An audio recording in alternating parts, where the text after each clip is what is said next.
Hello everyone students. आज के lecture में या आज के वीडियो में जो चैप्टर मैं डिस्कशन में ले रहा हूँ इश्यू ऑफ शेयर्स, पहले इसकी इंपॉर्टेंस को समझने की ट्राई करते हैं।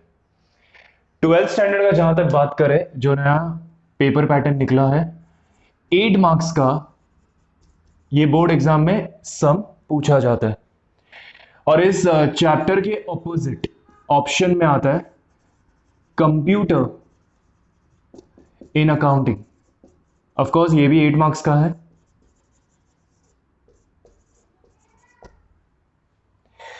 ये पूरा थियोरेटिकल पार्ट रहेगा। It is always advisable to go for issue of shares in your board exams. जल्दी सॉल्व भी होता है and being a practical problem, इसमें पूरा मार्क्स मिलने का पूरा चांस रहता है। तो इस चैप्टर को मैं 3 वीडियोस में बनाने का सोच रहा हूं। पहला पार्ट जो ये वीडियो है, बेसिक्स, एंट्रीज किस तरह से फॉर्म होती है, आज का वीडियो इसी के ऊपर है। जो सेकेंड पार्ट है उसमें मैं डिस्कशन में लेना चाहूंगा calls in arrears and calls in advance. मेरा सेकेंड वीडियो इस चैप्टर के एरियर्स और एडवांस वाले टॉपिक पे रहेगा। और जो मेरा थर्ड वीडियो है, वेरी इंपॉर्टेंट अगेन, वो four feature and re issue वाले टॉपिक पे रहेगा। सो आई हैव डिसाइडेड कि फिलहाल तो आज के लेक्चर में हम बेसिक्स का बात करेंगे।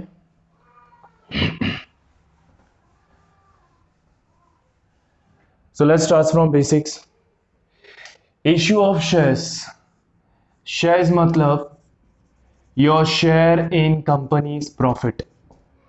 Your shares in company's profit. कैसे मालूम पड़ेगा मेरा शेयर कितना है? मैंने जितना ज्यादा इन्वेस्टमेंट किया उतना बड़ा शेयर। मैंने एक छोटा सा इन्वेस्टमेंट किया तो कंपनी के प्रॉफिट में छोटा सा शेयर होगा। अगर मैंने बहुत बड़ा इन्वेस्टमेंट किया तो कंपनी के प्रॉफिट में मेरा बड़ा शेयर होगा। राइट है? तो share indicates your share in companies profit. ठीक है? तो जैसे मेरा शेयर वैसे मेरा प्रॉफिट रहेगा। तो मुझे, if I am a company, I am running DH limited, ठीक है, धर्मेश लिमिटेड, मैं कंपनी रन कर रहा हूं DH limited. So DH limited को ये पता लगाना है, डीएच लिमिटेड को एज अ कंपनी मुझे पैसों की जरूरत है so that I can conduct my business smoothly. Suppose मैंने एक बड़ा सा प्रोजेक्ट अंडरटेक किया और मुझे एक बड़ा इन्वेस्टमेंट की जरूरत है। सब तो मैं अपने खीसे से इन्वेस्ट नहीं करूंगा, करेक्ट है?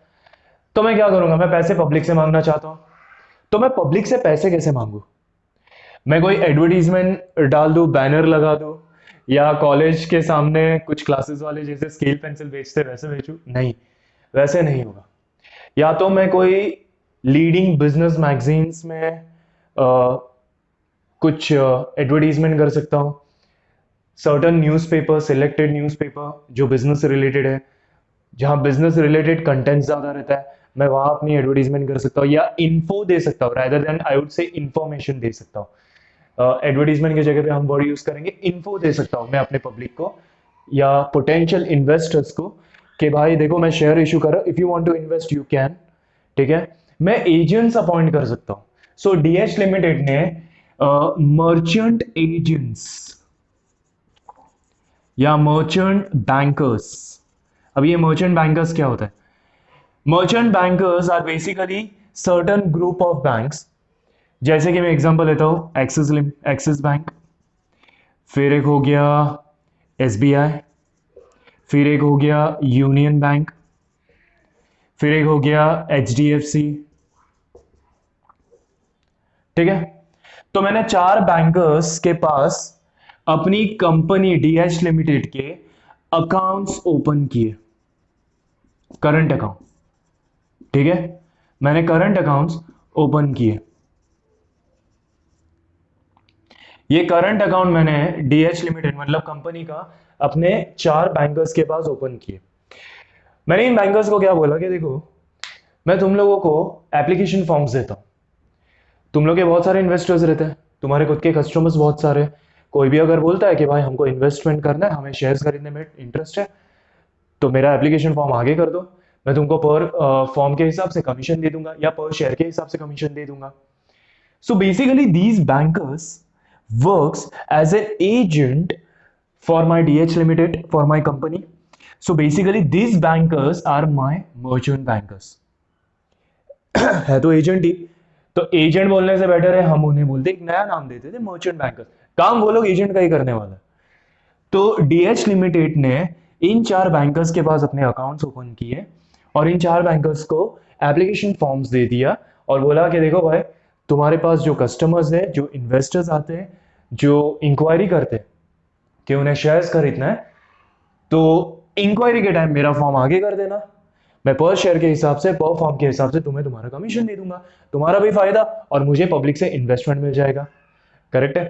तो यहां ये बैंकर्स एजेंट का काम करते हैं और ये बैंकर्स के पास जब पैसे आते हैं इन्वेस्टमेंट के, वो मेरे अकाउंट में पैसे जमा करते हैं। करेक्ट है? बराबर। तो इस तरह, और ये अकाउंट किसका है? डीएच लिमिटेड का है। तो बेसिकली पैसा घुमा फिरा के किसके पास आ रहा है? डीएच लिमिटेड के बैंक अकाउंट में। तो इस तरह से डीएच लिमिटेड अपने पैसा अपने इन्वेस्टर से अपने पास लेता है। तो ये एक तरीका है। अभी यहां ऐसा जरूरी नहीं है कि सपोज मुझे 10 लाख का जरूरत है, मैं जस्ट एक सिंपल छोटा सा अमाउंट लेता हूं जल्दी समझने के लिए। मुझे 10 लाख रुपीस का जरूरत है, डीएच लिमिटेड को 10 लाख रुपीस का जरूरत है, तो पूरा का पूरा 10 लाख मैं अपने इन्वेस्टर से एक साथ नहीं मांगना चाहता। मैं चाहता हूं कि मैं उनके पास से छोटे छोटे इंस्टॉलमेंट्स लूं। जैसे कि पहला इंस्टॉलमेंट रहेगा, फर्स्ट इंस्टॉलमेंट रहेगा से फॉर एग्जांपल 40 रुपया पर शेयर, सेकेंड इंस्टॉलमेंट रहेगा 30 रुपया पर शेयर, थर्ड इंस्टॉलमेंट रहेगा 20 रुपया पर शेयर, फोर्थ इंस्टॉलमेंट रहेगा 10 रुपया पर शेयर। मेरा एक शेयर 100 रुपए का है, मुझे 10 लाख वसूल करना है। मैंने शेयर इशू किए 10,000 number of shares, 10,000 number of shares at ₹100 each. 10,000 number of share issue किया, हर एक शेयर 100 रुपए का। लेकिन ये 100 रुपया मैं एक साथ नहीं ले रहा हूं अपने इन्वेस्टर से, मैं 4 इंस्टॉलमेंट्स ले रहा हूं। 4 इंस्टॉलमेंट में मैं ये पूरा 10 लाख वसूल करूंगा। ठीक है? इसके पहले कि हम एक सम स्टार्ट करिए, एक सिंपल एग्जांपल ले, तो कुछ थियोरेटिकल डिस्कशन कर देता हूं जो बेसिक पार्ट का पार्ट रहेगा। ठीक है? आई होप यहां तक आपको क्लियर है।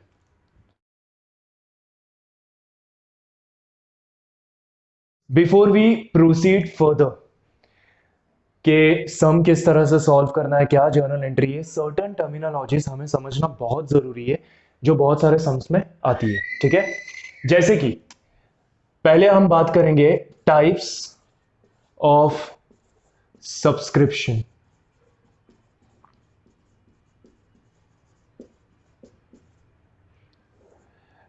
टाइप्स ऑफ सब्सक्रिप्शन, ये सब्सक्रिप्शन का मीनिंग समझते हैं स्टूडेंट्स। जैसे कि मैंने पिछले कुछ देर पहले एक एग्जांपल लिया कि मैंने 10,000 शेयर डीएच लिमिटेड ने 10,000 शेयर पब्लिक को इशू किया एट ₹100 ईच। करेक्ट है? अगर पब्लिक ने पूरे के पूरे 10,000 शेयर खरीद लिए, मतलब सामने से पब्लिक का रिस्पॉन्स आया कि भाई वो 10,000 शेयर खरीदना चाहता है, तो इसे हम कहते हैं फुल सब्सक्रिप्शन। इसे हम कहेंगे फुल सब्सक्रिप्शन। अगर मैं 10,000 शेयर इश्यू करता हूं और पब्लिक का रिस्पॉन्स आया 15,000 शेयर का, कि 15,000 शेयर खरीदने वाले एप्लीकेशन आए, 15,000 एप्लीकेशन आए, तो इसे हम कहते हैं ओवर सब्सक्रिप्शन। और अगर मैं 10,000 डीएच लिमिटेड 10,000 शेयर इश्यू करता है और पब्लिक का रिस्पॉन्स आता है से फॉर एग्जांपल 9,000 शेयर्स, कुछ खास रिस्पॉन्स नहीं आया, इसे कहते हैं under subscription. When I am saying 10,000 का रिस्पॉन्स, 15,000 का रिस्पॉन्स, 9,000 शेयर का response, basically I am saying कि ये एप्लीकेशंस आए मेरे पास, इतना एप्लीकेशन आया शेयर खरीदने के लिए, मैंने 10,000 शेयर इश्यू किए, एप्लीकेशंस आया 10,000 का, तो उसे हम कहेंगे फुल सब्सक्रिप्शन। मैंने 10,000 शेयर इशू किए, एप्लीकेशन आया 15,000 शेयर का, इसे हम कहेंगे ओवर सब्सक्रिप्शन। मैंने 10,000 शेयर इशू किए और एप्लीकेशन आया 9,000 शेयर का, इसे हम कहेंगे अंडर सब्सक्रिप्शन। ठीक है, स्टूडेंट्स को ज्यादा तकलीफ होने वाली है ओवर सब्सक्रिप्शन में। यहां एक कॉन्सेप्ट आता है प्रोराटा। जब मैं ओवर सब्सक्रिप्शन वाला कॉन्सेप्ट स्टार्ट करूंगा तब हम इसके बारे में पढ़ेंगे, प्रोरेटा के बारे में। ठीक है, दूसरे पार्ट में मैं हम ये डिस्कशन करेंगे कि चलो फुल सब्सक्रिप्शन हुआ, ओवर सब्सक्रिप्शन हुआ, अंडर सब्सक्रिप्शन हुआ। पिछले जस्ट थोड़ी देर पहले मैंने ये बताया था कि मैंने 4 इंस्टॉलमेंट्स दिया, करेक्ट है। ये 4 इंस्टॉलमेंट्स के नाम क्या है और क्यों है। मैंने एग्जांपल भी लिया था कि 100 रुपए का एक शेयर है, पहला इंस्टॉलमेंट 40 रुपया, दूसरा 30 रुपया, तीसरा 20 और चौथा 10 रुपए का इंस्टॉलमेंट पर शेयर।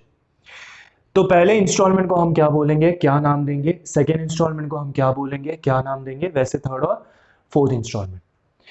तो स्टूडेंट्स फिलहाल तो सबसे पहले मेरे पास एप्लीकेशंस आएंगे। तो जो पहला इंस्टॉलमेंट रहेगा, सपोज डीएच लिमिटेड ने शेयर इशू किया and there is this mister A जिसने 10,000 में से 1,000 शेयर के लिए एप्लीकेशन दिया। तो वह 1,000 शेयर का जो एप्लीकेशन देगा वो फर्स्ट इंस्टॉलमेंट के हिसाब से देगा, 40 रुपए के हिसाब से देगा। सो बेसिकली वो एप्लीकेशन दे रहा है, तो इसे हम कहेंगे एप्लीकेशन स्टेज। अभी तक उसे शेयर अलॉट नहीं हुए, राइट नाउ उसने एप्लीकेशन दिया। सेकेंड इंस्टॉलमेंट शेयर अलॉट होने के बाद हम आगे का पैसा मांगेंगे, तो ये हम कहेंगे अलॉटमेंट स्टेज।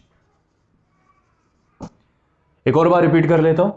फिलहाल उसने स्टार्टिंग में एप्लीकेशन दिया अपने 1,000 नंबर ऑफ शेयर्स पे 40 रुपए के हिसाब से, यानी कितना दिया रहेगा, 40,000। तो फिलहाल तो उसने एप्लीकेशन दिया, तो पहले इंस्टॉलमेंट को हम क्या बोलेंगे, एप्लीकेशन स्टेज। सेकेंड इंस्टॉलमेंट को यहां उसके शेयर अलॉट हो जाते हैं, तो यहां हम बोलेंगे अलॉटमेंट स्टेज। थर्ड इंस्टॉलमेंट अगर है तो इसे हम बोलेंगे फर्स्ट कॉल। फोर्थ इंस्टॉलमेंट अगर है तो इसे हम बोलेंगे सेकेंड कॉल, वैसे थर्ड कॉल। ठीक है, फिलहाल मैं 4 इंस्टॉलमेंट लिया, तो ये रहेगा मेरा second and final call stage. अगर 3 इंस्टॉलमेंट है तो first and final call stage. ठीक है, तो ये हो गया टाइप ऑफ सब्सक्रिप्शन और कौन से स्टेज को क्या नाम दिया और क्यों दिया इसके बारे में।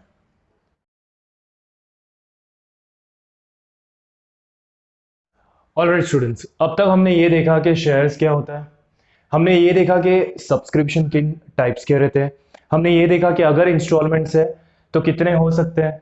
ऐसा भी रह सकता है there is no instalment, one time full payment मुझे अपने इन्वेस्टर्स के पास से, अपने शेयर होल्डर्स के पास से चाहिए। ऐसा भी हो सकता है मैं सर्टेन इंस्टॉलमेंट्स दूं और उन इंस्टॉलमेंट्स के नाम क्या होते हैं।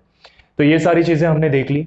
अब हम सर्टेन टर्मिनोलॉजीज करेंगे before we proceed with the journal entries. ठीक है, तो पहले टर्मिनोलॉजीज कवर कर लेते हैं क्योंकि जर्नल एंट्रीज के लिए उनका इंपॉर्टेंस है। मैं अपनी company, suppose I am running a company DH limited, मैं उसे रजिस्टर करवा रहा हूँ from to the from registrar of company के पास से।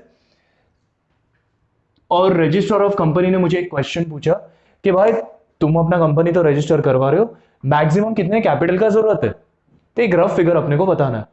तो सपोज मैंने काफी छोटा सा फिगर बताया, मेरी छोटी सी कंपनी है तो मैंने एक छोटा सा फिगर बताया। ठीक है, तो रजिस्ट्रार ऑफ कंपनी ने मुझे ये कहा कि उस कैपिटल के लिए आप इतने ही XYZ number of share issue कर सकते हो। मैं एक सिंपल एग्जांपल लेता हूं।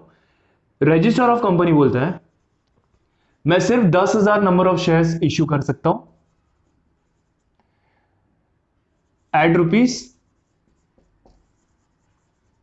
₹100 ईच, यानी मेरी कैपिटल की रिक्वायरमेंट कितनी है, 10 लाख रुपए। तो मैंने 10 लाख रुपए को 10,000 शेयर इंटू 100 ईच कर दिया, मतलब 10 लाख रुपए से ज्यादा का कैपिटल मैं अपने पब्लिक से मांग नहीं सकती। This is the maximum limit. इस मैक्सिमम लिमिट को हम बोलते हैं ऑथराइज्ड कैपिटल। ये ऑथराइज्ड कैपिटल का एक और नाम है नॉमिनल कैपिटल। मतलब इससे ज्यादा मैं पैसे अपने इन्वेस्टर्स, अपने शेयर होल्डर्स के पास से नहीं मांग सकता, ठीक है। तो ये मेरा authorised capital is maximum limit. तो अभी ऐसा तो नहीं है कि भाई मुझे 10,000 शेयर का परमिशन मिल गया तो चलो सारे के सारे इशू कर दो, नहीं, ऐसी जरूरत ही नहीं है अपने को। जितने पैसों की जरूरत है आप बस उतना ही इशू कीजिए। तो मुझे इतने सारे 10 लाख रुपए की जरूरत नहीं थी, मुझे 6 लाख रुपए की जरूरत है। तो मैंने 10,000 शेयर इशू नहीं किया, मैंने 10,000 शेयर में से सिर्फ 6,000 शेयर इशू किया ऑफ ₹100 ईच। तो जितना मैंने शेयर इशू किया इसे हम कहेंगे इश्यूड कैपिटल। और जो इश्यू नहीं किया, कितना इश्यू नहीं किया, 4,000 शेयर अभी भी इश्यू करना बाकी है, ₹100 का एक शेयर, करेक्ट है।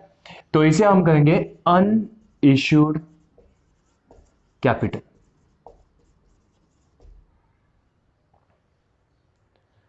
ठीक है।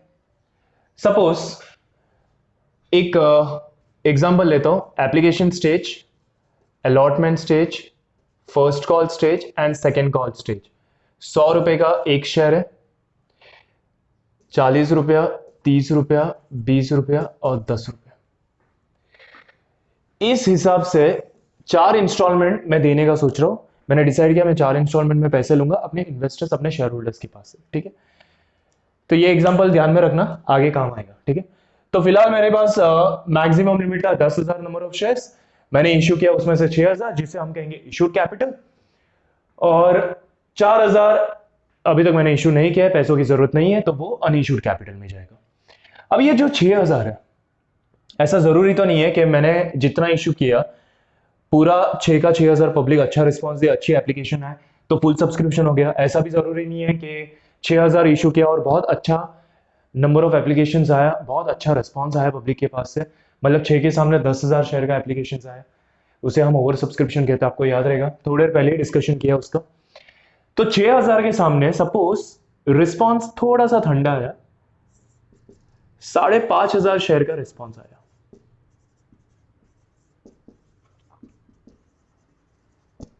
मतलब पब्लिक ने इतना ही एप्लीकेशन भेजा या इतना ही नंबर ऑफ शेयर्स खरीदने का एप्लीकेशन आया, तो इसे हम कहेंगे सब्सक्राइब्ड कैपिटल।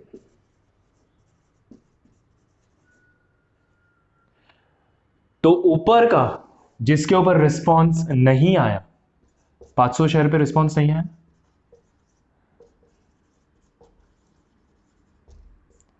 इसे हम कहेंगे अनसब्सक्राइब्ड कैपिटल।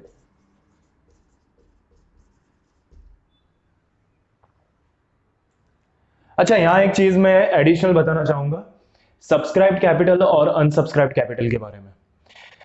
देखो, जो न्यू कंपनीज रहती है उनको पता है कि ज्यादा कोई मार्केट में उन्हें पहचानता नहीं है, उनके प्रमोटर्स उतने फेमस नहीं है, तो बहुत डाउटफुल है कि भाई ये 5,500 का मार्क लोग टच करें।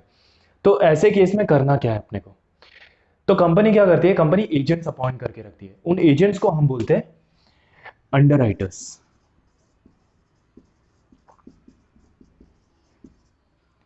ये अंडरराइटर्स का काम क्या रहता है, actually problem is registrar of company अपने को ये बोलता है कि मैं जितना भी नंबर ऑफ शेयर इशू करूं, मैंने कितना इशू किया, 6,000 शेयर इशू किया, तो जितना भी नंबर ऑफ शेयर मैंने इशू किया 6,000 शेयर, कम से कम 90% सब्सक्राइब होना चाहिए, पब्लिक खरीदना चाहिए।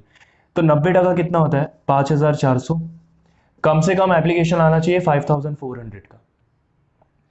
चलो यहां नसीब अच्छा है, 5,500 यानी 90% का मार्क हम लोग ने क्रॉस कर दिया। अगर सपोज ये 5,400 के जगह पे 5,000 का ही एप्लीकेशन आया, यानी 90% वाला क्राइटेरिया पूरा नहीं हो रहा है, मुझे और कम से कम 400 शेयर चाहिए, मतलब मुझे चाहिए कि 400 शेयर पब्लिक खरीद ले, लेकिन पब्लिक ने तो खाली 5,000 शेयर खरीदा। तो मैं क्या करूंगा, इन अंडरराइटर्स को बोलूंगा कि तुम लोग ये 400 शेयर खरीद लो, यानी मेरा 5,400 का मार्क आ गया, 90%। अब ये 90% का क्राइटेरिया पूरा हो गया, अभी कोई इशू नहीं है। क्योंकि अगर ये पूरा नहीं होता है, अंडर राइटर्स ये शेयर्स को नहीं खरीदता है, तो ये 5,000 शेयर के ऊपर मुझे जितना भी एप्लीकेशन का पैसा मिला 40 के रेट पे, ये पूरा एप्लीकेशन का पैसा मुझे रिफंड करना पड़ेगा, और अगर मैंने उसमें डिले किया मुझे विथ इंटरेस्ट रिफंड करना पड़ेगा। तो अंडर राइटर्स क्या करता है, ये 400 शेयर्स खरीद के 90% का क्राइटेरिया मीट कर देते हैं, तो अंडर राइटर्स को पर शेयर के हिसाब से मैं कमीशन पे कर दूंगा। तो ये नॉर्मली जो फेमस कंपनी है, जो सुपर प्रॉफिट मेकिंग कंपनी है, उनको ये सारी चीजें करने की जरूरत नहीं पड़ती है। न्यू कंपनीज को ये क्राइटेरिया मैच करने में थोड़ी तकलीफ होती है, तो वो लोग एक एजेंट्स अपॉइंट कर दे। These underwriters can be an individual person, it can be other companies, it can be bankers, ये कोई भी रह सकते हैं अंडरराइटर्स, ठीक है। तो यहाँ सब्सक्राइब्ड और अनसब्सक्राइब्ड कैपिटल के बारे में थोड़ा सा एडिशनल नॉलेज अंडरराइटर्स के बारे में। आई होप ये पार्ट क्लियर हो गया आप लोगों के लिए। So this is subscribed and unsubscribed. थोड़ा सा रिवीजन कर लेते हैं। मैक्सिमम लिमिट था अपने पास कि हम लोग 10,000 नंबर ऑफ शेयर इश्यू कर सकते हैं। हमने इश्यू किया 6,000 नंबर ऑफ शेयर्स, तो इसे हम कहेंगे इश्यूड कैपिटल।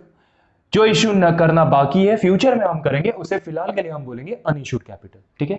और जो मैक्सिमम लिमिट था उसे हम कहेंगे ऑथराइज्ड कैपिटल। जितना इश्यू किया सामने रिस्पॉन्स आया उसे हम कहेंगे सब्सक्राइब्ड कैपिटल, मतलब पब्लिक ने खरीद लिया, 90% का क्राइटेरिया मीट हो रहा है। और अगर रिस्पॉन्स नहीं आ रहा तो उन शेयर्स को हम बोलेंगे अनसब्सक्राइब्ड कैपिटल। आई होप यहां तक क्लियर है, ठीक है। अभी सपोज 100 रुपए का एक शेयर का मैंने एग्जांपल लिया है कि 100 रुपीज का एक शेयर है। मैंने एप्लीकेशन का पैसा मांगा, मैंने सेकेंड इंस्टॉलमेंट भी मांगा, मैंने थर्ड इंस्टॉलमेंट भी मांगा, फोर्थ इंस्टॉलमेंट अभी तक मांगा नहीं है। मैंने सिर्फ 40, 30 एंड 20, यानी अगर आप ध्यान से देखते हो मैंने अब तक कितना पैसा मांगा अपने शेयर होल्डर्स के पास से, 40 + 30 + 20, 90 रुपीज मांगा है। मैंने अब तक कितना रुपया मांगा, 90 रुपीज मांगा। तो जितना सब्सक्राइब कैपिटल है 100 रुपए का एक शेयर, उसमें से मैंने 5,500 शेयर्स, जो 100 रुपए का एक शेयर है, मैंने कॉलिंग किया 90 रुपीज। इतना कॉलिंग करके मैंने पैसे इंस्टॉलमेंट के मांग दिए, तो इसे हम कहेंगे कॉल्ड अप कैपिटल। और ये 10 रुपए का कॉलिंग करना अभी भी बाकी है, तो 5,500 शेयर्स पे जो 100 रुपए का एक शेयर है, उस पे 10 रुपए का कॉलिंग पेंडिंग है, इसे हम कहेंगे अनकॉल्ड कैपिटल।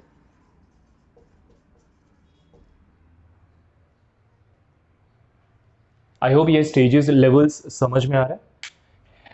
अभी स्टूडेंट्स, ऐसा जरूरी तो नहीं है कि मैंने 90 रुपए मांगे और सारे शेयर होल्डर्स इतने अच्छे हैं कि उन्होंने पूरे 90 रुपए दे दिए। एक आध शेयर होल्डर ऐसा रहता है जिन्होंने से फॉर एग्जांपल ये फर्स्ट कॉल का पैसा 20 रुपया नहीं दिया, बराबर।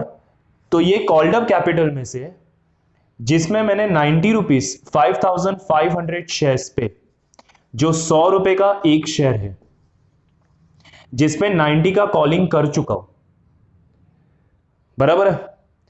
अभी ये 5,500 शेयर्स पे जिस पे मैंने 90 का कॉलिंग किया है, सपोज एक बंदा है जिसके पास 1000 नंबर ऑफ शेयर्स है,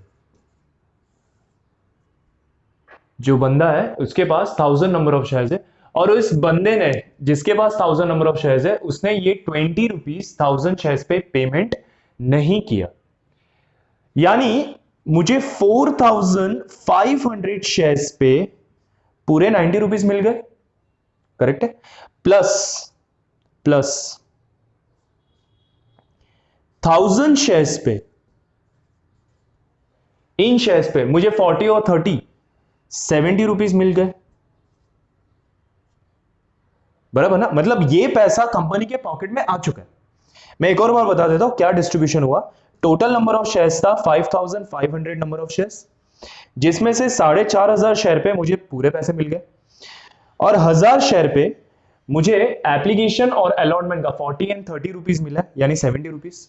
मैं यहां लिख देता हूं, एप्लीकेशन का और अलॉटमेंट का दोनों पैसा मिल गया, दोनों इंस्टॉलमेंट मिल गया।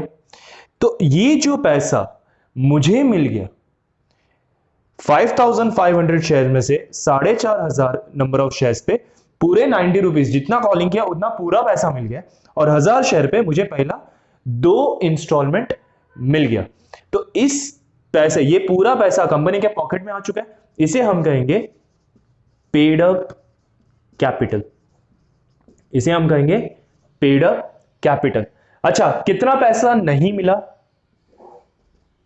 1000 नंबर ऑफ शेयर्स पे जो 100 रुपए का एक शेयर है, उस पे मुझे फर्स्ट कॉल का 20 रुपया नहीं मिला, बराबर ना? मुझे एप्लीकेशन और अलॉटमेंट दोनों मिला के 70 मिल चुका है, लेकिन उसी 1000 शेयर्स पे फर्स्ट कॉल का 20 रुपया नहीं मिला। इसे हम बोलेंगे कॉल्स इन एरियर्स।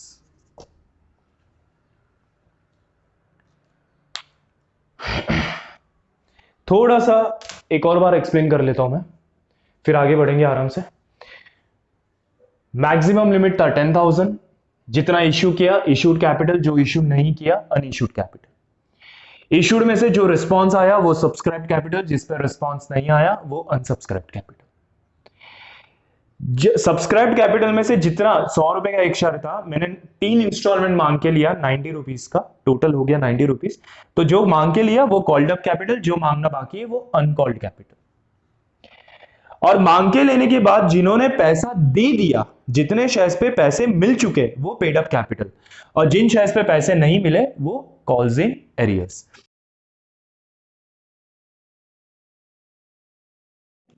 सपोज मेरी company DH limited,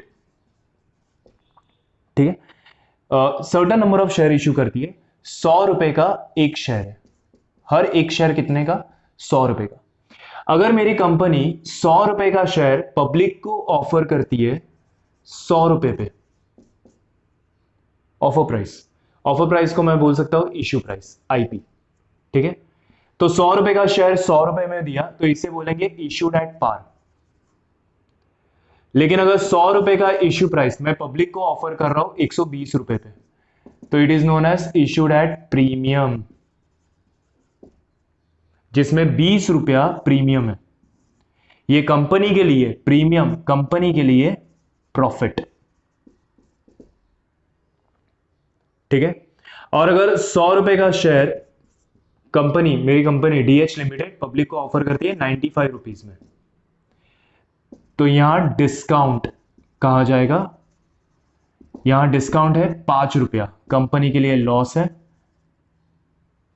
and when I से प्रॉफिट, प्रीमियम का बात करूं कि 20 रुपीज प्रॉफिट है, तो credit all incomes and gains nominal का रूल है, तो ये हमेशा प्रीमियम क्रेडिट होगा, और डिस्काउंट लॉस है तो डिस्काउंट हमेशा डेबिट होगा। ये हम जर्नल एंट्रीज में देखेंगे, जब जर्नल एंट्रीज की बारी आएगी तब देख लेंगे।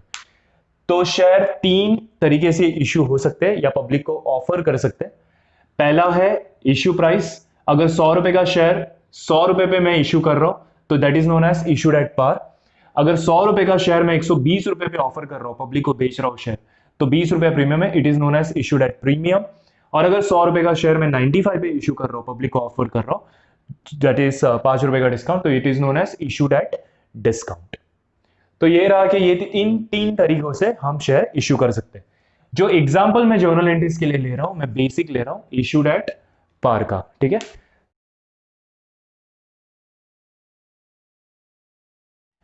एक सिंपल एग्जांपल लेते हैं स्टूडेंट्स। अपनी कंपनी है DH लिमिटेड, DH लिमिटेड ने 10,000 शेयर इक्विटी शेयर पब्लिक को ऑफर किया, ठीक है। मुझे शेयर इश्यू करना है 10,000, हर एक शेयर 100 रुपए का। मैं हमेशा छोटे छोटे सिंपल अमाउंट लेता हूं, समझने के लिए काफी इजी हो जाता है। और हमने डिसाइड किया कि हम 4 इंस्टॉलमेंट में पैसे वसूल करेंगे। वो 4 इंस्टॉलमेंट रहेंगे, पहला इंस्टॉलमेंट 40, दूसरा 30, तीसरा 20 और चौथा इंस्टॉलमेंट 10 रुपया पर शेयर। अगर आप ऐड करके देखोगे तो 100 रुपया पूरा बनता है, ठीक है। तो 100 रुपए को मैं 4 इंस्टॉलमेंट में वसूल कर रहा हूं, और फुल सब्सक्रिप्शन आया स्टूडेंट्स, फुल सब्सक्रिप्शन थोड़ी देर पहले ही देखा था, मतलब 10,000 शेयर इश्यू किए और 10,000 का एप्लीकेशन आया। अभी अपने को देखने क्या है, दिस इज अवर क्वेश्चन, इस क्वेश्चन को हम जर्नल एंट्री में किस तरह से कन्वर्ट करें, ठीक है। तो let's prepare one small table, जो मैं हर समय एडवाइस करूंगा कि प्रिपेयर करना बेटर रहेगा। उससे क्वेश्चन देखने की जरूरत नहीं पड़ती है, एट द सेम टाइम बहुत सारे अमाउंट्स अपने सामने आ जाते हैं, आराम से क्लियरली दिखाई देते हैं। जैसे कि एक छोटा सा टेबल इधर बना रहा हूं, मैं यहाँ 4 इंस्टॉलमेंट के नाम लिख रहा हूँ, application stage, allotment stage, first call and second call. हमेशा टोटल पहले लिखना है, 100 रुपए का एक share, application 40, allotment 30, first call 20 और सेकेंड एंड फाइनल कॉल 10 रुपए। 10,000 शेयर है इक्विटी शेयर्स और फुल सब्सक्रिप्शन है, ठीक है, 100 रुपए का एक शेयर। अब अपने को इसकी जर्नल एंट्री पास करनी है, ठीक है स्टूडेंट्स, लेट्स बिगिन। स्टूडेंट्स, अगर आपको याद रहेगा स्टार्टिंग के डिस्कशन में मैंने ये बताया था कि मेरी कंपनी डीएच लिमिटेड ने बहुत सारे मर्चेंट बैंकर्स अपॉइंट किए थे जो एजेंट का काम करते। उसमें से एक मर्चेंट बैंकर मैं पकड़ता हूं एचडीएफसी एग्जांपल के लिए, ठीक है, ये एक मर्चेंट बैंकर। तो एक है mister A. Mister A HDFC का क्लाइंट है, कस्टमर है, उसका बैंक अकाउंट है, सेविंग्स अकाउंट, करंट अकाउंट, कुछ भी है। तो मिस्टर ए को इन्वेस्टमेंट करना है। मैंने ऑलरेडी अपने फॉर्म्स, एप्लीकेशन फॉर्म्स एचडीएफसी को देके रखे। He is my HDFC banker is my merchant banker, ये मेरा एजेंट है। तो एचडीएफसी ने मेरा फॉर्म आगे कर दिया, मिस्टर ए को इन्वेस्टमेंट करना था। तो मिस्टर ए ने पैसे एचडीएफसी को दिए, एचडीएफसी ने पैसे डीएच लिमिटेड के करंट अकाउंट खाते में जमा कर दिए, यानी मिस्टर ए से पैसा घुमा फिरा के डीएच लिमिटेड को मिल गया। नाउ स्टूडेंट्स, मैंने 10,000 शेयर इशू किए। इज इट नेसेसरी कि अकेला मिस्टर ए पूरा 10,000 शेयर इशू जो मैंने किए वो पूरा का पूरा खरीद लेगा अकेला? नहीं, नॉट नेसेसरी। बहुत सारे इन्वेस्टर्स रह सकते हैं, हजारों इन्वेस्टर्स रह सकते हैं। अगर मैं लाखों नंबर ऑफ शेयर्स इशू करूं तो लाखों नंबर ऑफ इन्वेस्टर्स रहेंगे, तो मैं सबका नाम तो लिखते नहीं बैठ सकता।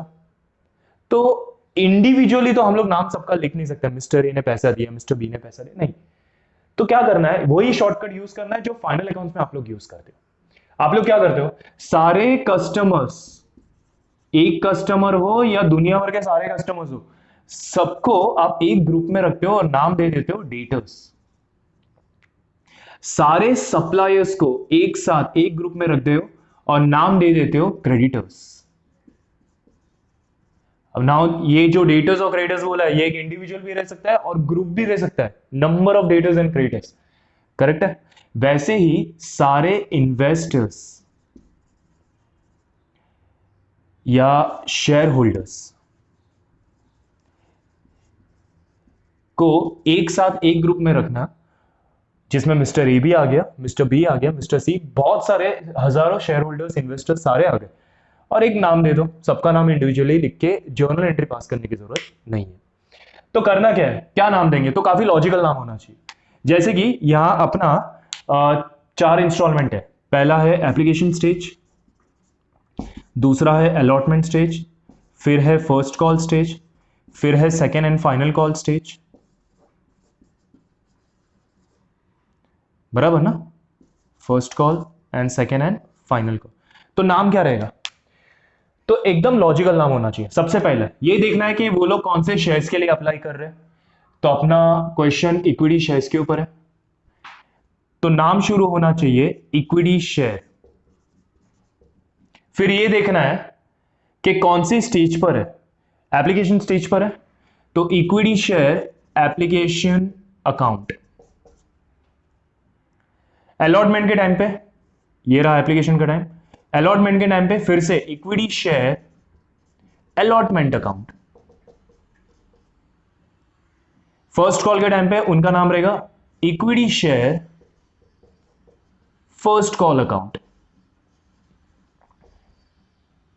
सेकेंड एंड फाइनल कॉल पे उनका नाम रहेगा equity share second and final call account.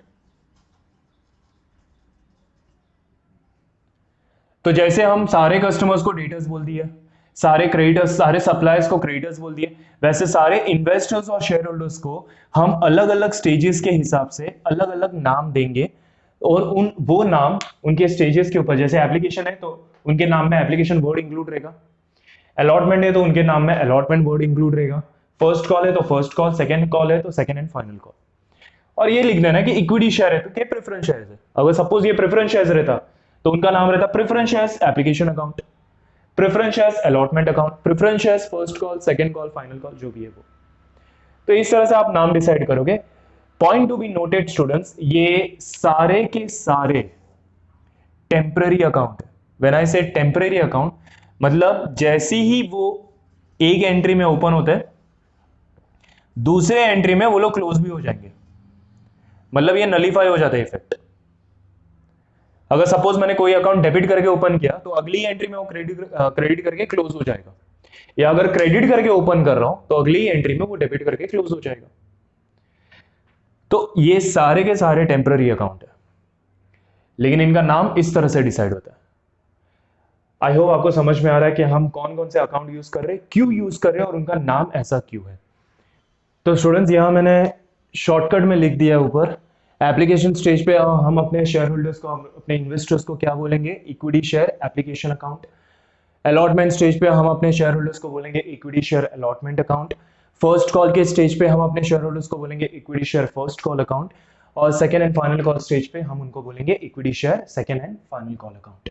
ठीक है, अब जर्नल एंट्रीज पे सीधे आते हैं। तो बेसिकली यहां कुछ ऐसा हो रहा है कि मेरी कंपनी डीएच लिमिटेड ने एक मर्चेंट बैंकर एचडीएफसी के पास अकाउंट ओपन किया, जिसका एक खुद का क्लाइंट है मिस्टर ए। तो मिस्टर ए को इन्वेस्टमेंट करना था, he was interested in purchasing share, invested in shares. तो मिस्टर ए ने पैसे जमा किए एचडीएफसी के बाद, एचडीएफसी ने इन रिटर्न वो पैसे मेरे खाते में जमा कर दिए डीएच लिमिटेड के पास। तो घुमा फिरा के पैसा किसके पास आया, घुमा फिरा के पैसा आया डीएच लिमिटेड के पास। अच्छा, ये पैसा सपोज ए ने 1000 शेयर्स खरीदा, तो ये जो पैसा डीएच लिमिटेड के पास आया वो कौन से रेट पे आया रहेगा, फिलहाल तो वो अप्लाई कर रहा है यानी एप्लीकेशन के रेट पे 40। जैसे ए ने 40 के हिसाब से शेयर्स खरीदे, इंस्टॉलमेंट पे किया, वैसे जितने भी शेयर होल्डर्स है, हजारों शेयर होल्डर्स, सबने 40 के हिसाब से पेमेंट किया रहेगा। करेक्ट है, यानी पहला जो इंस्टॉलमेंट का एंट्री है वो 40 के हिसाब से आएगा। लेट्स सी कैसे आते हैं। पैसा एचडीएफसी ने डीएच लिमिटेड के करंट अकाउंट में जमा कर दिया, यानी पैसा हमारे बैंक अकाउंट के अंदर आया। Our bank account is the receiver, debit the receiver, bank account debit to who is giver, mister A. और मिस्टर ए जैसे हजारों शेयर होल्डर सारे के सारे गिवर है, क्रेडिट द गिवर। और उनके नाम क्या है, उनका नाम है equity share application account, equity share application account. ठीक है, मैं एब्रीविएशंस यूज कर रहा हूं। So debit the receiver, credit the giver. कितना पैसा आया, कंपनी ने डीएच लिमिटेड ने 10,000 शेयर इश्यू किए और 10,000 शेयर पे कंपनी को फिलहाल पहला इंस्टॉलमेंट 40 का मिला, यानी कितना मिला, कंपनी को मिला 4 लाख रुपए।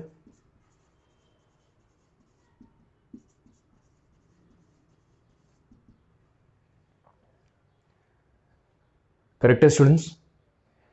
तो कंपनी के पास बैंक अकाउंट में पैसा आया और ये पैसा दिया इन्वेस्टर्स ने, debit the receiver, credit the giver. यहां इन्वेस्टर्स का नाम है इक्विटी शेयर एप्लीकेशन अकाउंट। ये पैसा लिया क्यों कंपनी ने, सेकेंड एंट्री पे आते हैं। ये पैसा लिया क्यों कंपनी ने, कंपनी ने ये पैसा इसीलिए लिया क्योंकि कैपिटल की जरूरत है। अच्छा students, capital 11th standard sole proprietorship में लाइबिलिटीज में बताते थे, 12th स्टैंडर्ड पार्टनरशिप में लाइबिलिटीज में बता रहे हो। यानी कैपिटल हमेशा हम लाइबिलिटीज में बताते हैं by default. Liabilities credit balance है, इन शॉर्ट कैपिटल है वो क्रेडिट बैलेंस। तो जब भी मैं कैपिटल की जर्नल एंट्री मारूंगा मेरा कैपिटल बढ़ेगा, मेरे पास कैपिटल आया मतलब मुझे हमेशा क्रेडिट ही करना पड़ेगा। यहां भी तो कैपिटल आ रहा है मेरे पास, मेरा कैपिटल बढ़ रहा है, तो मैं जर्नल एंट्री में इक्विटी शेयर कैपिटल को क्रेडिट कर दूंगा, या यू बोल सकते हैं मैं क्रेडिट करके ओपन कर रहा हूं। ठीक है ना। अच्छा, ये पैसा कैपिटल में कहां से आ रहा है, ये पैसा मेरे इन्वेस्टर्स ने दिया। मेरे इन्वेस्टर्स का नाम क्या है, equity share application account, credit the giver करके मैं ऑलरेडी बता चुका हूं, कुछ देर पहले मैंने डिस्कशन में किया। ये application, equity share application, allotment, first call, ये सारे के सारे टेम्पररी अकाउंट है। अगर किसी एंट्री में क्रेडिट या डेबिट करके ओपन होते हैं तो अगले एंट्री में ऑपोजिट इफेक्ट से क्लोज हो जाएंगे। तो देखिए एंट्री नंबर 1 में मैंने उनको क्रेडिट करके ओपन किया, तो एंट्री नंबर 2 में डेबिट करके equity share application account debit करके क्लोज हो जाएंगे 4 लाख।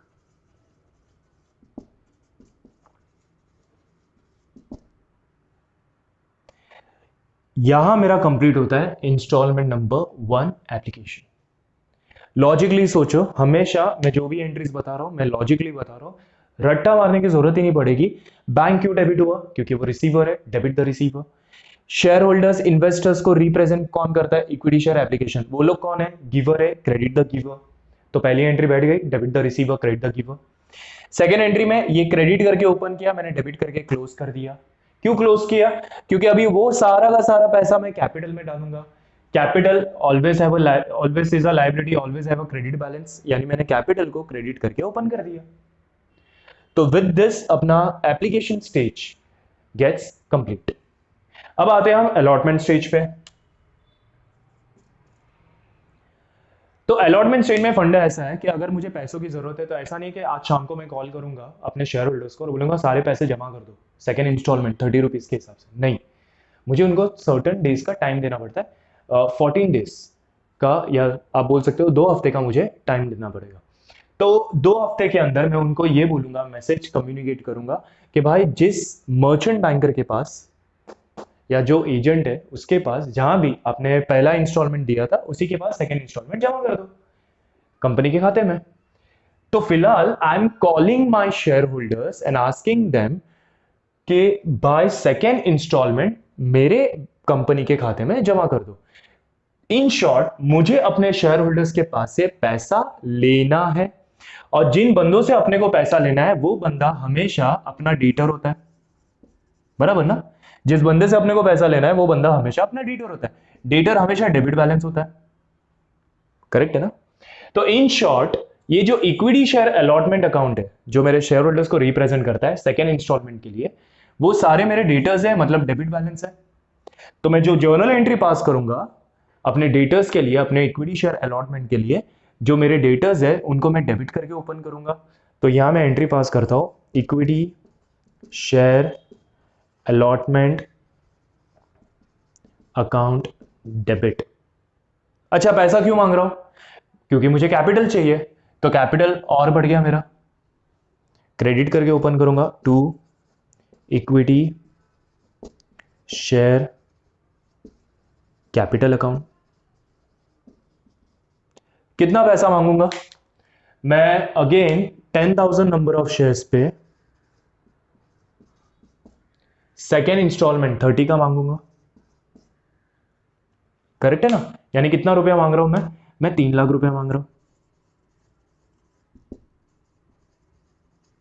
चलो वापस देख लेते हैं एक बार, क्यों डेबिट और क्यों क्रेडिट। इक्विटी शेयर अलॉटमेंट मतलब मेरे शेयर होल्डर्स का अकाउंट है, उन्हीं को रिप्रेजेंट करता है। मुझे मेरे शेयर होल्डर्स के पास से पैसा वसूल करना है, कॉलिंग करूंगा, कॉलिंग कर रहा हूं और पैसा मांग रहा हूं, वो मेरे डेटर हो गए, तो डेबिट करके ओपन किया। और पैसा क्यों मांग रहा हूं? कैपिटल के लिए, which is again a liability, credit balance, तो मैं क्रेडिट करके कैपिटल को ओपन कर रहा हूं। फोर्थ एंट्री, 14 डेज हो गए, 2 हफ्ता हो गया। वो पैसा मुझे कैश में तो नहीं देंगे, मेरे बैंक अकाउंट में जमा करेंगे। तो my bank account is the receiver, debit the receiver, and share holders are giver, credit the giver. तो equity share allotment account credit हो जाएगा 3 लाख रुपए। इससे स्टूडेंट एक और चीज हो गई, जो अकाउंट मैंने डेबिट करके अलॉटमेंट को ओपन किया, क्रेडिट करके क्लोज हो गया, और मेरा सेकेंड इंस्टॉलमेंट का स्टोरी खत्म। चलो देख लेते हैं, बैंक क्यों डेबिट हुआ? पैसा जमा हो गया, debit the receiver. Equity share allotment credit क्यों हुआ? क्रेडिट द गिवर, तो मैंने उनको क्रेडिट कर दिया। तो इससे अपना stage number 1 and stage number 2, application का 2 एंट्री, अलॉटमेंट का 2 एंट्री गेट्स कंप्लीट। अब आते हैं third stage that is first call. अब मेरे शेयर होल्डर्स का नाम क्या रहेगा? अब मेरे शेयर होल्डर्स का नाम रहेगा equity share first call account. तो देखो ये जो अलॉटमेंट के टाइम पे जो दो एंट्री पास की थी, सेम स्टोरी फर्स्ट कॉल और सेकंड कॉल में कंटिन्यू होगी, बस मेरे शेयर होल्डर्स का नाम चेंज हो जाएगा। अलॉटमेंट में मेरे शेयर होल्डर्स का नाम था इक्विटी शेयर अलॉटमेंट अकाउंट, तो फर्स्ट कॉल पे मेरे शेयर होल्डर्स का नाम रहेगा equity share first call account, final call पे नाम रहेगा equity share second and final call account. तो बेसिकली नाम चेंज करना है, एंट्रीज वही पास करनी है। ये कैलकुलेशन बट ऑब्वियस चेंज होगा क्योंकि इंस्टॉलमेंट अलग है दोनों का। तो लेट्स सी, मैं फिर से 14 डेज प्रायर नोटिस दूंगा, कम्युनिकेट करूंगा कि भाई मुझे पैसे चाहिए, तो तीसरा इंस्टॉलमेंट चाहिए। तो अब मैं यहाँ फिफ्थ एंट्री पास कर रहा हूं, पैसे मांग रहा हूं मैं अपने शेयर होल्डर्स से। मेरे शेयर होल्डर्स मेरे डेटर हो गए, मैं डेबिट करके ओपन करूंगा। मेरे शेयर होल्डर्स का नाम है equity share first call account to equity share capital account. देखो सेम स्टोरी रिपीट हो रही है, सेम स्टोरी, वही एंट्री पास की थी, मेरे डेटर बन गए और मुझे कैपिटल बताना है लाइबिलिटीज में। सिमिलरली मेरे डेटर बन गए, मुझे कैपिटल बताना है लाइबिलिटीज में। बस यहां मेरे डेटर्स के नाम थे, मेरे शेयर होल्डर्स के नाम थे इक्विटी शेयर अलॉटमेंट, यहां मेरे शेयर होल्डर्स के नाम है इक्विटी शेयर फर्स्ट कॉल। यहां इंस्टॉलमेंट 30 रुपीज पर शेयर के हिसाब से था, लेकिन अभी इंस्टॉलमेंट है 20 रुपीज पर शेयर। तो यहां मैं 10,000 शेयर पे कितना पैसा मांगूंगा? 20 रुपए का इंस्टॉलमेंट पर शेयर के हिसाब से, यानी मैं यहां पैसे मांग रहा हूं 2 लाख रुपए।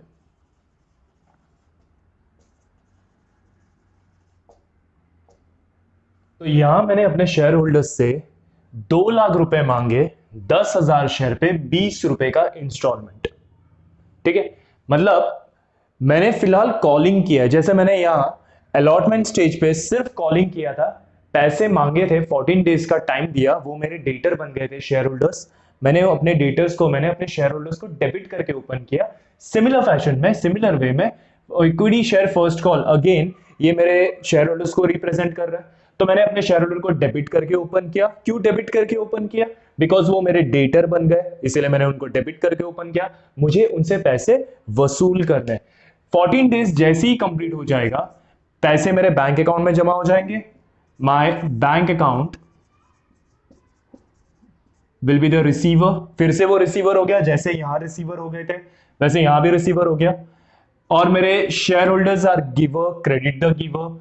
तो इक्विटी शेयर फर्स्ट कॉल, ये मेरे शेयर होल्डर्स का नाम है। 2 लाख मैंने मांगे थे, 2 लाख मिल गए।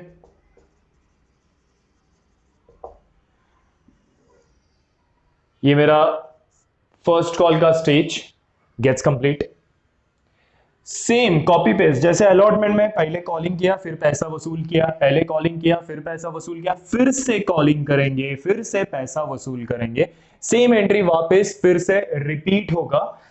पहले उनका नाम था इक्विटी शेयर अलॉटमेंट अकाउंट, फिर शेयर होल्डर्स का नाम चेंज हो गया, आ गया equity share first call account. अब फिर से चेंज हो जाएगा और अभी उनका नाम क्या रहेगा? उनका नाम रहेगा equity share second and final call account. तो स्टूडेंट्स आपको दिखाई दे रहा है क्लियरली कि यहां एंट्रीज रिपीट हो रही है, सिर्फ शेयर होल्डर्स के नाम चेंज हो रहे हैं। तो फिर से मैं कॉलिंग करूंगा, ओके सर, फिर से मैं कॉलिंग करूंगा इक्विटी शेयर सेकंड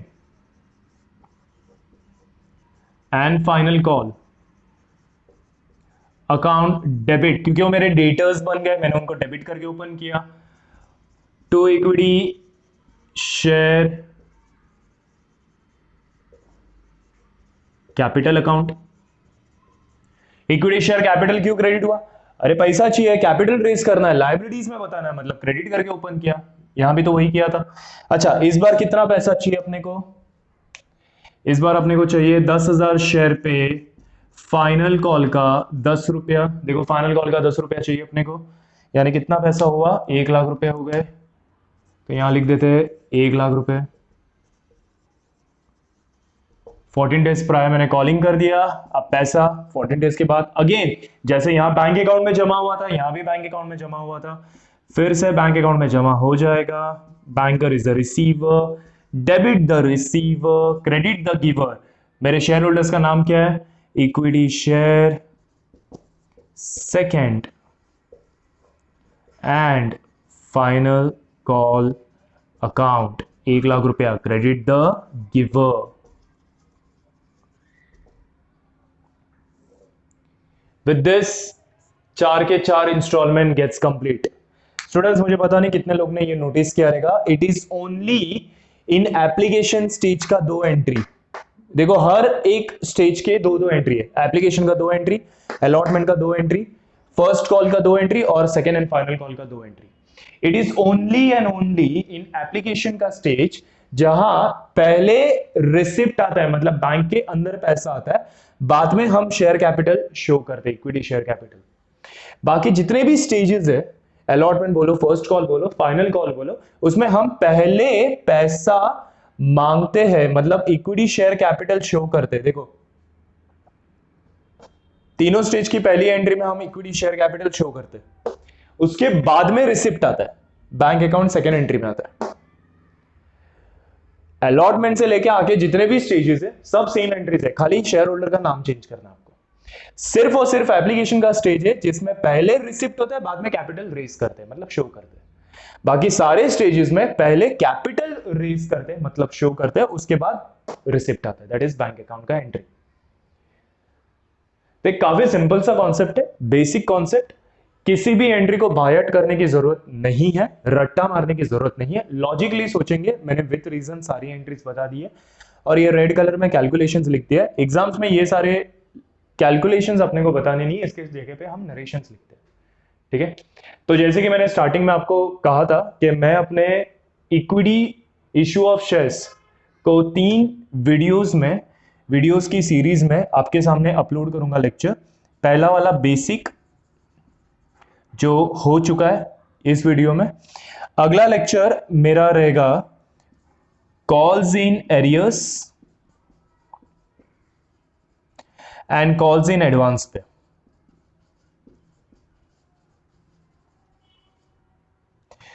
और जो तीसरा एंड फाइनल वीडियो रहेगा उसमें फोरफीचर एंड री इश्यू का कॉन्सेप्ट करेंगे। तो बिकॉज कि काफी इंपॉर्टेंट चैप्टर है और मुझे चाहिए कि एलॉबरेट डिस्कशन हो, इन डेप्थ डिस्कशन हो, तो बेसिक के लिए ये एक एग्जाम्पल तक with all terminologies, meanings, everything ये हमारे बेसिक में कंप्लीट हो चुका है, कवर हो चुका है। जहां तक calls in arrears, calls in advance, फिर अगर आपको याद रहेगा मैंने एक डिस्कशन बेसिक में किया था, where the shares were issued at, it can be issued at par और प्रीमियम और डिस्काउंट। ये वाला कॉन्सेप्ट भी मैं सेकेंड वीडियो में कवर कर दूंगा, पार, प्रीमियम, डिस्काउंट का। और उसके बाद फाइनली हम फोरफीचर और रीइश्यू वाला पार्ट देखेंगे जो इस सीरीज की लास्ट वीडियो में कवर होगा। अगर स्टूडेंट्स आपको लगता है ये पूरा का पूरा डिस्कशन बेसिक के ऊपर इशू ऑफ शेयर्स का आपके लिए हेल्पफुल था, मेक श्योर आप इसे लाइक करें और ज्यादा से ज्यादा शेयर करें, सो दैट स्टूडेंट्स इस वीडियो का पूरा फायदा उठा सके। और make sure you subscribe the channel so that आने वाली वीडियोस इसी सीरीज की और बहुत सारे दूसरे chapters with respects to junior college section and degree section की नोटिफिकेशंस आपको मिलती रहे। Thank you very much students.